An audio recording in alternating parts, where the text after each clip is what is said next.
PEMF, also known as pulsed electromagnetic field therapy, has a long history of beneficial medical and scientific use, dating back into the 18th century.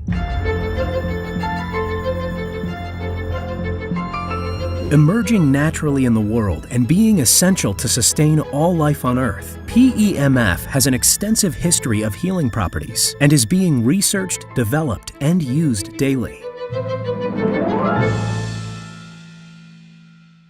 In 1774, Franz Anton Mesmer, a German doctor, discovered extraordinary results treating patients suffering from mental illness by making them swallow an iron liquid and passing two magnets around them,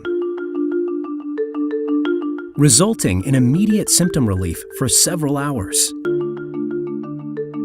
PEMF was also explored by Nikola Tesla, as he discovered that cells respond positively to PEMF energy. And besides the widely recognized Tesla coil, invented a similar electromagnetic device in 1891, which he used on patients as a tool for immediate physical pain relief.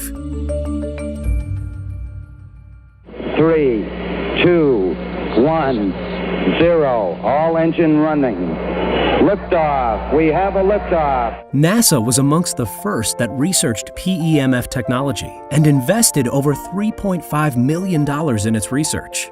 One of the groups that I consulted for was NASA at Johnson Space Center. They would be really interested in knowing if I could help them develop a system to use magnetic fields to try to grow stem cells in culture. Then I designed and developed electrical stimulators to actually drive the magnetic coils. The results basically were that if you had a narrow pulse, really significant effect on virtually everything we measured. Wow, okay, so nobody was more surprised than me. NASA developed its own PEMF pads into spaceships, and PEMF technology became essential in mitigating bone loss and muscle degeneration. So I said, wow, this is a really big deal. I don't believe it. I don't believe scientifically anything unless you can repeat it. So I went ahead and I redesigned and I recalibrated and I sent a new set of driver equipment to NASA with everything new. We reran the experiment and guess what? Got the same result. In 1979, the FDA approved PEMF therapy for the healing of non-union fractures.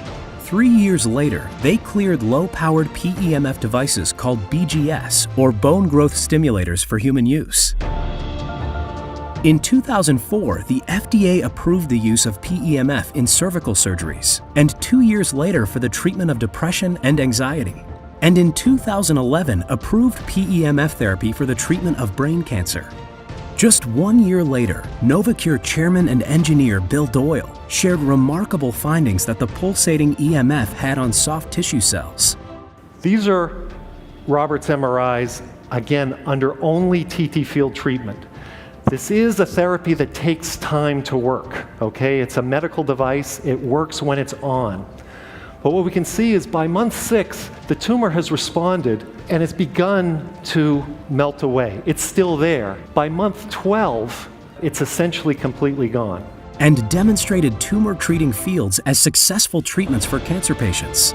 It's now 5 years since Robert's diagnosis, and he's alive, but importantly, he's healthy and he's at work. The use and development of PEMF technology dates centuries back and have strongly rooted itself in the scientific and medical community in the 20th century. But the options where we can utilize it now are endless, and the benefits of it even more so, despite PEMF's lack of recognition around the world. This all-valuable technology only awaits what's to discover in the years to come.